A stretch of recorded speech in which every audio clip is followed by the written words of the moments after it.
La TVT au cœur de l'information.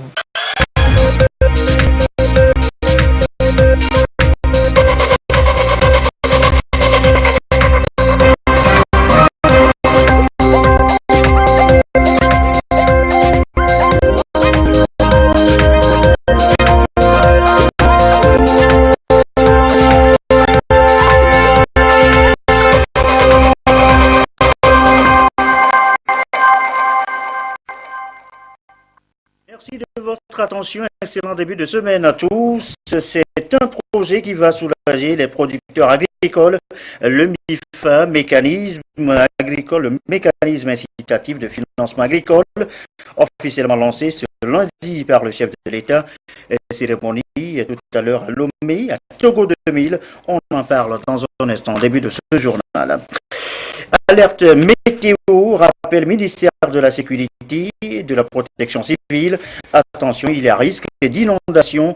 Les pluies diluviennes deviennent de plus en plus fréquentes. Ça va être encore le cas en juillet, août aussi. Que faire? Conseils pratiques à suivre tout à l'heure. Et puis, tous contre le mariage précoce des enfants. État, ONG, l'idée religieuse se ligue contre le phénomène.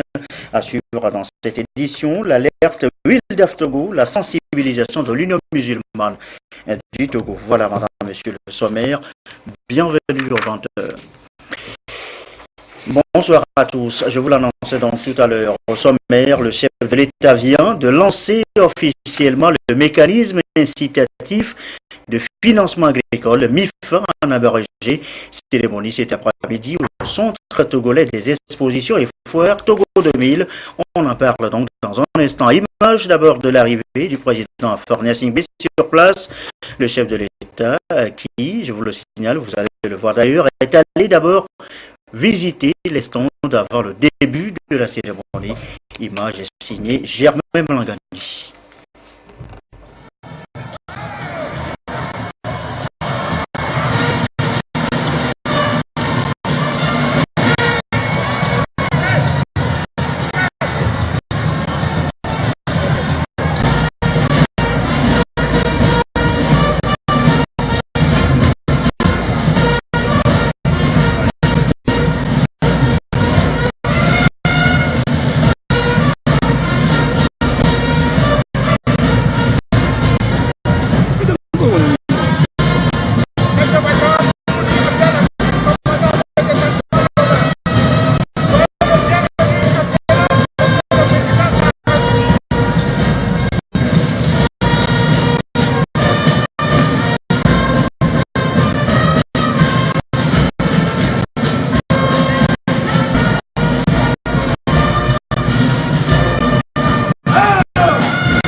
les images de l'arrivée et puis de la visite des stands par le chef de l'État cet après-midi. Dans la foulée, il y a eu aussi des décorations.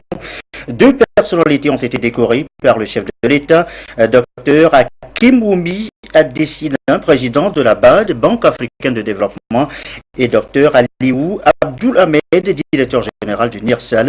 Et voici là aussi les images que nous propose Germain Blancani.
Dr Hakimoumi Adesina,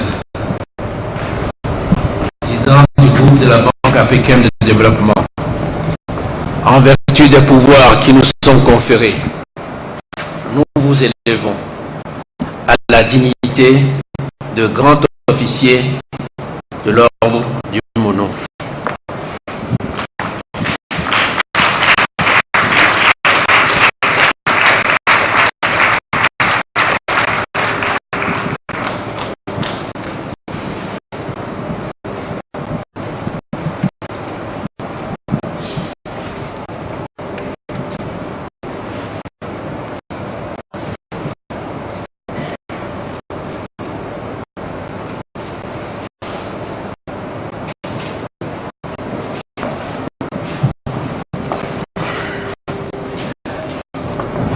Monsieur Aliou Abdoul Ahmed, en vertu des pouvoirs qui nous sont conférés, nous vous faisons commandeur de l'ordre du Mono.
Voilà donc les images de la décoration, images proposées donc par Sakpala dans la foulée donc de l'inauguration du lancement officiel cet après-midi donc du MIFA, mécanisme incitatif au financement agricole, lancement donc par le chef de l'État, initié par le gouvernement.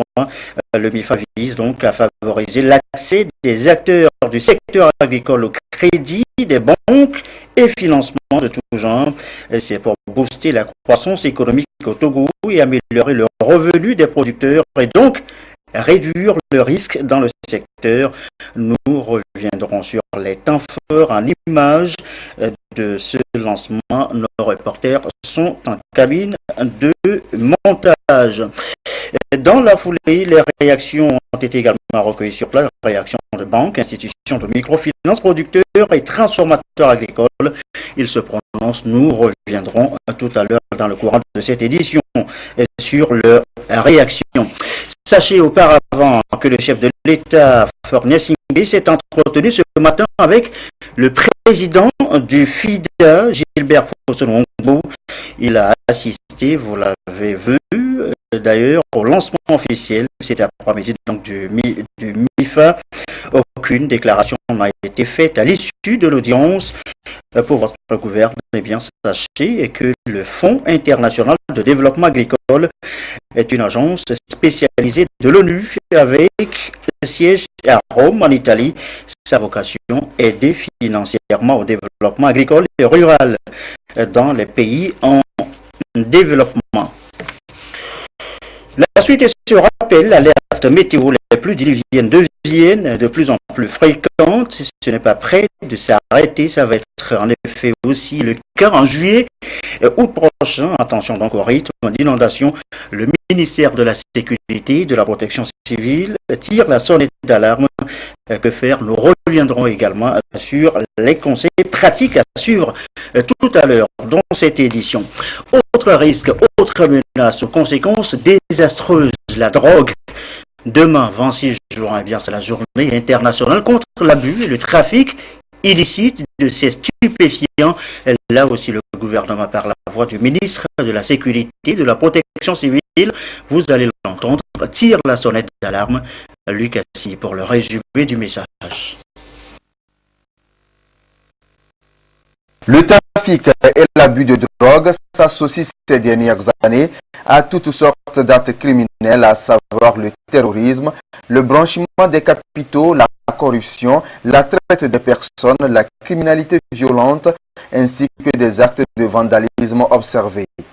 Les drogues sont donc consommées quotidiennement par des jeunes recherchant un pseudo-confort psychique ou physique, parfois par conformisme, sans avoir conscience des dangers liés à cet usage.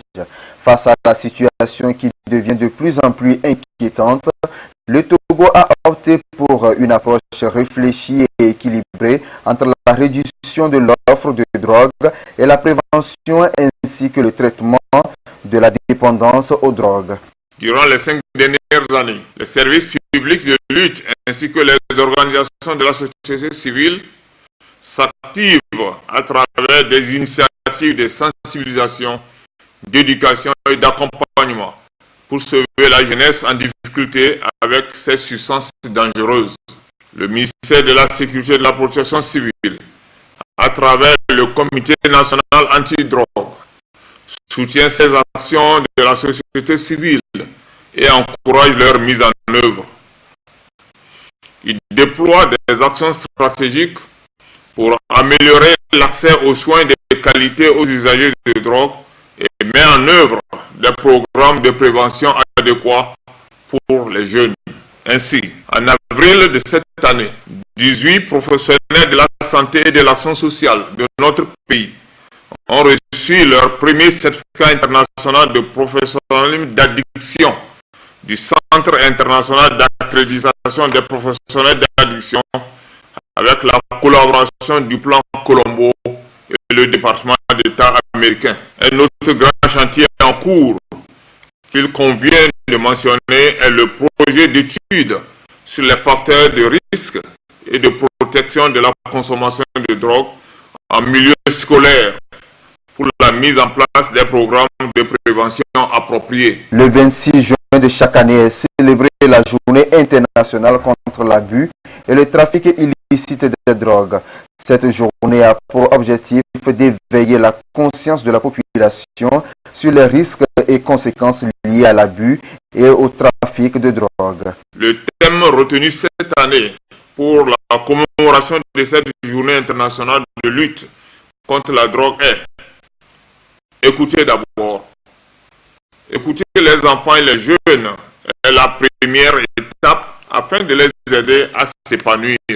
Il nous incombe, gouvernement, parents, éducateurs, jeunes et société civile, de mutualiser nos efforts pour aider notre jeunesse à grandir dans un environnement sain et protecteur. La prévention devrait commencer en famille, en écoutant nos enfants qui en ont besoin pour s'épanouir. En commémorant cette journée, le gouvernement togolais renouvelle son adhésion aux différents engagements de la communauté internationale et aux dispositions communautaires en matière de lutte contre le trafic de drogue, le crime organisé et l'abus de drogue. Également dans l'actualité, notez que les 7e et 8e séances plénières de la première session ordinaire de l'Assemblée nationale auront lieu respectivement les mardis 26 et mercredi 27 juin 2018 à 9 h au nouveau siège de l'Assemblée nationale. C'est ce qu'indique ce communiqué du président de l'Assemblée nationale. L'ONG Handicap International et ses partenaires Village Renaissance et Agence nationale d'assainissement et de salubrité publique ANASAP ont signé ce lundi 2 conventions de partenariat dans le cadre du projet Quartier d'avenir piloté par Handicap International. Il s'agira pour les 2 structures d'appuyer les volets assainissement, hygiène et insertion socio-professionnelle des détenus de la prison civile de Lomé. Et c'est dans le cadre de ce projet financé par l'Union européenne à travers son programme d'appui au secteur de la justice. Clémence Magnang, Nathalie Panengi. Il s'agit de 2 conventions de partenariat signées entre l'ONG Handicap International et Village Renaissance d'une part et l'Agence nationale d'assainissement et de salubrité publique ANASAP de l'autre. Durant 15 mois, ces 2 entités partenaires vont appuyer Handicap International en matière d'assainissement, d'hygiène et de réinsertion socio-professionnelle des détenus en lien avec son projet Quartier d'avenir 2. Il y a une activité qui permettra d'inviter les parents de venir rencontrer leurs enfants ou frères pour souder le lien familial avant leur sortie. Il faut également préparer ceux qui sortent. Ils deviendront quoi? C'est le volet réinsertion post-carcérale qui est un domaine de prédilection du village Renaissance. Donc nous nous chargerons de voir leur retour, comment petit à petit les réinsérer dans leur famille. Notre part va consister à une série d'activités d'assainissement, dont la restauration du cabanon du SACHU Olympio et la construction d'une aile pour femmes au CHU Olympio. Il y a d'autres activités, mais toutes ces activités sont d'ordre d'assainissement et de salubrité au sein de la prison de Lomé. Améliorer le cadre de vie des personnes en conflit avec la loi, en particulier les femmes et les personnes en situation de handicap de la prison civile de Lomé. Voilà ce qu'appelle ce projet financé par l'Union européenne via son programme d'appui au secteur de la justice. Handicap International, c'est justement la coordination de l'ensemble des acteurs, ANASAP, Village Renaissance, mais aussi et surtout l'ADAPR au sein de la prison pour faire en sorte que l'ensemble des acteurs puissent s'unir et travailler tous ensemble pour l'amélioration des conditions de vie des détenus. Cette cérémonie a été suivie dans l'après-midi de la remise d'une moto et d'un lot de kits d'hygiène et d'assainissement à la prison civile de Lomé. L'effectif au niveau de nos prisons, en général et à Lomé en particulier, a presque triplé. Convenez avec nous que les conditions d'hygiène et d'assainissement sont dégradées. Donc ce matériel va nous permettre de remonter cette pente-là. Ce projet prévoit également la réhabilitation et la construction d'infrastructures sociaux de base. Je vous l'annonçais tout à l'heure, ce rappel alerte météo. Les pluies diluviennes deviennent fréquentes et ce n'est pas près de s'arrêter. Ça va être en effet le cas aussi le mois de juillet, août. Attention donc au risque d'inondation. Le ministère de la Sécurité et de la Protection civile tire la sonnette d'alarme. Que faire devant cette situation? Eh bien, voici les conseils pratiques dans le dossier, bien sûr. Adolphe Paca. 5 jours après la grande pluie de la semaine dernière, le niveau d'eau se fait encore sentir dans cette maison. Les habitants restent incrédules. Quel coup de balai à notre arrivée pour chasser la boue? Quand il pleut, l'eau nous envahit et on essaie d'évacuer l'eau. Comme des fois, ça fait un mois avant que l'eau nous quitte. Selon les prévisions hydrométéorologiques, le ciel promet plus que ça. Les 3 mois à venir, aux alentours des bassins de rétention d'eau construits de part et d'autre de la ville, des habitants qui sentant le danger à venir le gèrent à leur manière. Vous avez vu le niveau d'eau là, c'est pour la cause de l'inondation là, j'ai dû déménager ici et c'est l'atelier qui reste, je suis en train de chercher une place aussi pour enlever les choses. La famille est déjà hébergée quelque part. C'est moi seul qui viens à cause de faire des choses, des véhicules là, pour voir ça, quand ça fait chaud, je quitte aussi. Toutes les maisons sont sous les bas-fonds, ils n'ont pas fait leur remblage, donc l'eau, ça reste sous dans la maison et puis ça rentre sur nos chambres. Moi je suis à côté de l'étage là. Mais maintenant qu'on a fait le bassin, c'était propre. Tout va bien, il n'y a pas l'eau. Les bassins de rétention sont une solution aux inondations répétitives qu'ont connu plusieurs quartiers de Lomé de par le passé. Mais lorsque les pluies deviennent fréquentes, ces bassins débordent. Les risques sont alors réels, notifiés dans le plan national de contingence. Ainsi, le Togo a mis sur pied l'Agence nationale de protection civile. Son mot de passe reste le système d'alerte précoce. Le système d'alerte précoce qui est chaque fois animé prend en compte tout ce qui va arriver peut-être dans 2 ou 3 jours.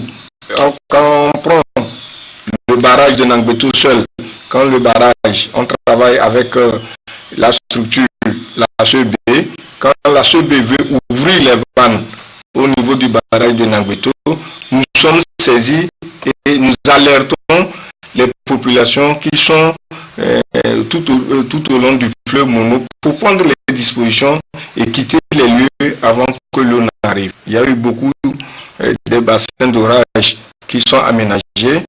Le bassin du 4e lac qui vient d'être inauguré du côté est de Lomé. Dans la ville de Lomé, en général, tous les bassins sont aménagés et ceux qui ne le sont pas, il y a un crédit qui est prévu pour pouvoir faire le curage de certains bassins qui ont connu des déchets lors de la saison passée. Au Togo, les régions à haut risque sont celles drainées par les principaux cours d'eau, Oti et Mono, les lits des fleuves côtiers, Hao et Zio, et la partie sud-est maritime située en aval du barrage de Nangbetou. Sans oublier toutes les zones de bas-fond. À Lomé, plusieurs quartiers autrefois logés dans ces zones ont trouvé leur salut ces dernières années grâce aux grandes réalisations, les bassins de rétention qui se sont multipliés et la dernière en date est le 4e lac. Ici, les 2 bassins de rétention de Lyon, 100 000 m3, reliés directement à celui de Caméléon, 150 000 m3, plus grand, mais comme le disent les spécialistes, en matière d'inondation, pas de zéro risque. Donc ces bassins constituent un réseau en vase communicant. La pompe que vous avez vue là, c'est pour renforcer le système d'écoulement, le système de vidange. C'est des pluies qui pourraient être versées tomber sur 2 à 3 jours que nous avons enregistrées en quelques heures, en moins de 2 heures de temps.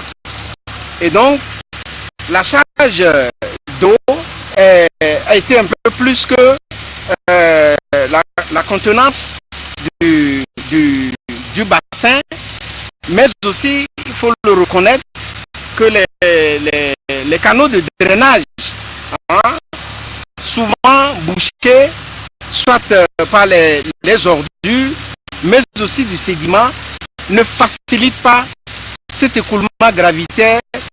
Et donc, le bassin est en train de jouer un rôle capital, un rôle important pour cette agglomération parce que il encaisse, retient une bonne partie du volume d'eau. Plusieurs agglomérations, Agbalpé-Dougan, Avedi-Tochi et autres, qui sont servies ici. Cependant, aucune solution à ces caprices de la nature ne peut se prévaloir sur la prudence et la vigilance de la part des populations riveraines. Ce sont les maîtres mots de l'agence. Les populations riveraines aujourd'hui, quand nous passons le message de sensibilisation, doivent savoir se comporter avant, pendant et après les inondations. Quand les caniveaux sont bouchés, il n'y a pas de passage de l'eau. L'eau va se frayer son passage dans les maisons. Et au moment des inondations, on demande à tout le monde, quand l'information passe qu'il y aura inondation, on demande à tout le monde de se préparer pour évacuer les lieux. Et nous avons un centre, le centre d'accueil de Logopé, qui reçoit tous ceux qui ont des problèmes à Lomé ici, d'inondation ou de situations d'urgence. Et quand on nous appelle, nous les évacuons à ce stade-là. Avec le corps des sapeurs-pompiers, avec les autres structures, nous prenons des dispositions pour alléger la souffrance de la population. Le ciel promet encore pour cette saison et les nuages n'ont pas dit leur dernier mot. Le gouvernement en appelle à la vigilance et au sens de responsabilité. Dossier signé Adolphe Paca. Également dans l'actualité, les droits des enfants, je vous l'annonçais en titre aussi. Wildaf Togo attire l'attention des décideurs. L'ONG perd surtout en croisade contre le phénomène des grossesses et de mariages précoces. Ça existe encore et surtout en milieu scolaire.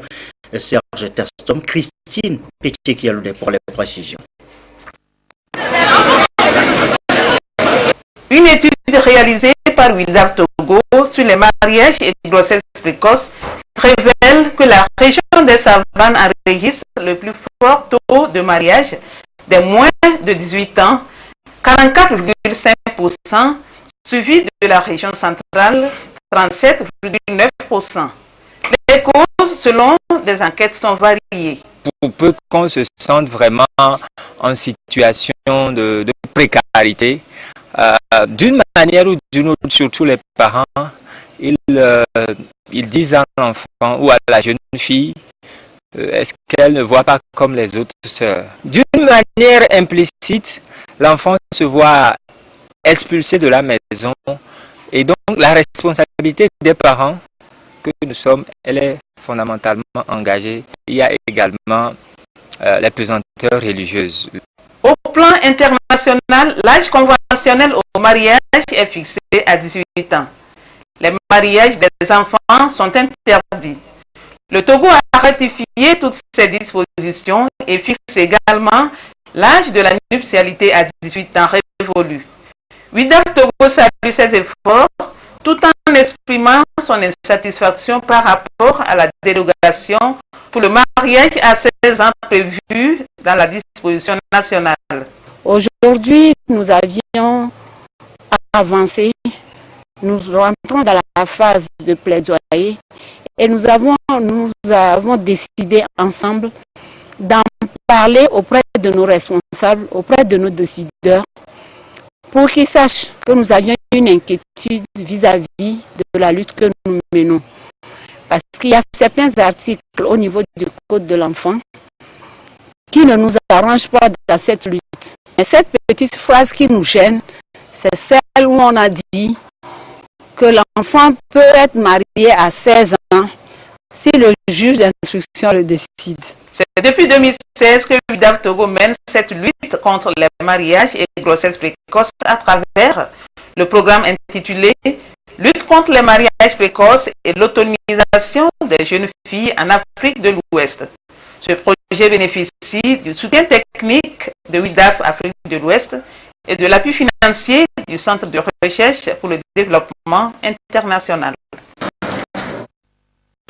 Et aux côtés des ONG de l'État dans cette lutte contre le phénomène, les leaders religieux. Illustration avec cette tournée de l'Union musulmane du Togo, décidée elle aussi à mettre un coup d'arrêt au mariage des enfants. Les imams, vous allez le voir, sont mis à contribution dans leur prêche. Rencontre ici à Sokole le récit, Augustin Kossi. À cette rencontre des imams de l'Union musulmane et de l'ONG Plan International, la question du mariage des enfants a été au cœur des discussions. Dans le cadre de lutte contre le mariage des enfants, initié par Plan International Togo en partenariat avec le ministère de l'Action sociale, l'Union des chefs traditionnels, des organisations religieuses et le mouvement des filles, une délégation de l'Union musulmane a rencontré les imams des 5 régions du Togo. Il y a très souvent une méconnaissance de l'islam sur les gens interprètent de leur façon. Quand nous avons réuni les imams de tout le Togo, d'abord au centre, tous ceux qui sont du nord, et à Lomé, ceux qui sont du sud, pour réfléchir ensemble comment sensibiliser la masse, nos fidèles, à parler, à comprendre mieux ce que l'islam dit du mariage précoce. Sur le plan national, le mariage est fixé à l'âge de 18 ans et tout musulman doit se conformer à cette loi. Secondo, l'islam, par la mauvaise compréhension des gens, croit que l'islam autorise un enfant, un jeune de 13 ans, 14 ans, 15 ans à aller se marier. Non, ça n'est pas vrai. Il faut se placer dans le contexte. C'est le contexte qui définit. Au Togo, le mariage d'enfants persiste malgré la législation en vigueur qui décourage cela, qui l'interdit. Mais nous constatons que sur le terrain, tant dans les villes que dans les milieux ruraux, ce phénomène persiste avec de lourdes conséquences pour les filles elles-mêmes qui sont dans la plupart des cas victimes, ainsi que leurs familles, leur progéniture, et c'est un poids pour la société en général. L'analyse des causes de ce fléau révèle quand même que les croyances et les normes sont vraiment le soubassement. C'est sur la base des croyances et des normes que ce phénomène continue de persister. Or, nos croyances et normes sont nourries par notre tradition, par notre religion. Donc après la séance avec les chefs traditionnels qui ont fait un peu le point sur les engagements qu'ils ont pris, c'est très important aussi qu'on puisse faire le point avec, qu'on puisse discuter avec les imams, ou du moins que les imams puissent discuter entre eux. Ces discussions entre imams, que ce soit à Sokode ou à Lomé, ont permis à tous les participants de prendre un engagement, sensibiliser les fidèles dans les mosquées sur cette pratique. Il est 20h30 à l'étranger, au Zimbabwe précisément. Pas question d'annuler les élections générales prévues pour le 30 juillet prochain. C'est en tout cas ce qu'a affirmé hier dimanche l'un des 2 vice-présidents du pays, Constantino Chiwanga. Déclaration au lendemain de l'explosion qui a visé le chef de l'État Emmerson Mnangagwa. Un engin non identifié en effet explosé samedi juste après Un discours prononcé par le chef de l'État et candidat à la présidentielle. Un discours dans un stade de la grande ville du sud, Bulawayo, un fief de l'opposition. Dans le reste de l'actualité, l'ordre franciscain séculier de l'Église catholique a célébré ses 40 ans hier dimanche à Lomé. Les frères franciscains séculiers se sont retrouvés dans le couvent des frères franciscains d'Adidogomé pour réaffirmer leur adhésion à la règle qui régit leur vie et leur engagement à servir l'Église. La journée a été commémorée par les frères franciscains du 3e ordre dans le monde entier.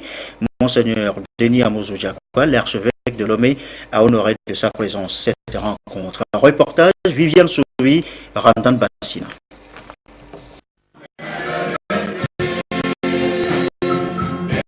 Il y a 40 ans, jour pour jour, le bienheureux pape VI approuvait la règle de l'ordre franciscain séculier, une règle rédigée par saint François d'Assise. Cette norme régit la vie des franciscains engagés à servir Dieu et à être des modèles dans leur communauté. La messe anniversaire de ce jour, en présence de l'archevêque de Lomé, Monseigneur Denis Amouzou Diakwa, est l'expression d'une foi commune de ses fidèles catholiques. La règle et la vie des laïcs franciscains est la suivante. Vivre l'évangile de notre Seigneur Jésus-Christ en suivant les exemples de saint François d'Assise qui fit du Christ l'inspirateur et le centre de sa vie avec Dieu et avec les hommes.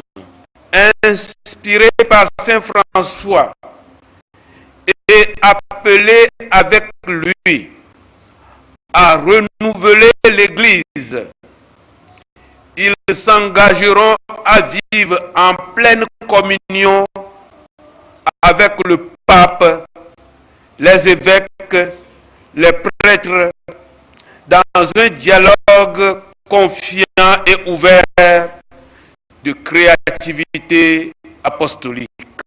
L'ordre franciscain séculier, c'est aussi une forme de vie en fraternité et où les saintes écritures sont le quotidien des membres. Ce jubilé coïncide avec la solennité de la nativité de Jean-Baptiste. Jean-Baptiste, avec sa naissance, nous rappelle que nous aussi, nous sommes des merveilles projetées par Dieu pour porter la lumière dans notre monde aujourd'hui, par le rayonnement de notre forme de vie. Voilà ce qui est notre devoir en ce jour du 40e anniversaire de la règle de l'ordre de la fraternité séculière.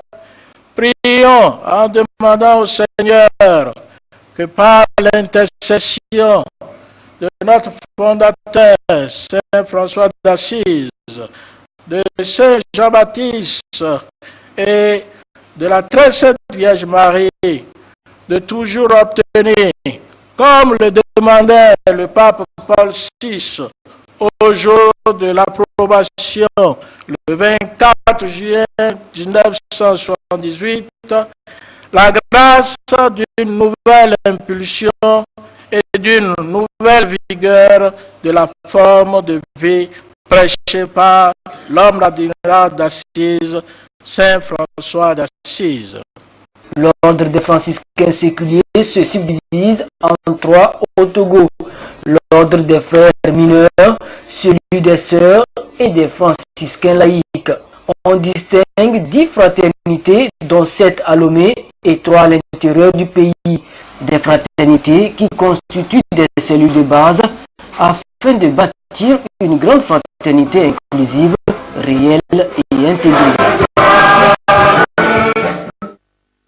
Je vous l'annonçais tout au début de cette édition, le chef de l'État a lancé officiellement cet après-midi le mécanisme incitatif de financement agricole, mis fin en abrégé.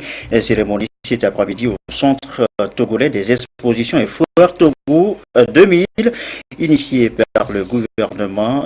Le FIMA vise à favoriser l'accès des acteurs du secteur agricole au crédit des banques et financements de tout genre.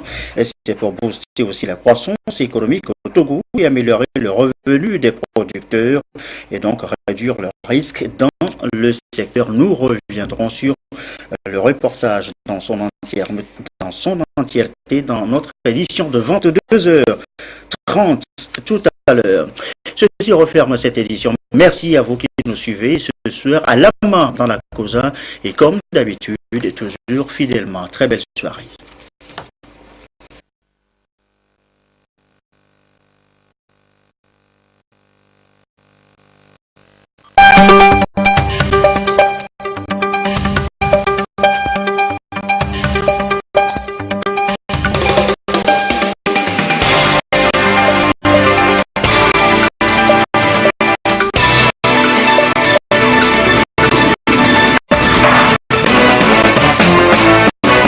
La TVT au cœur de l'information.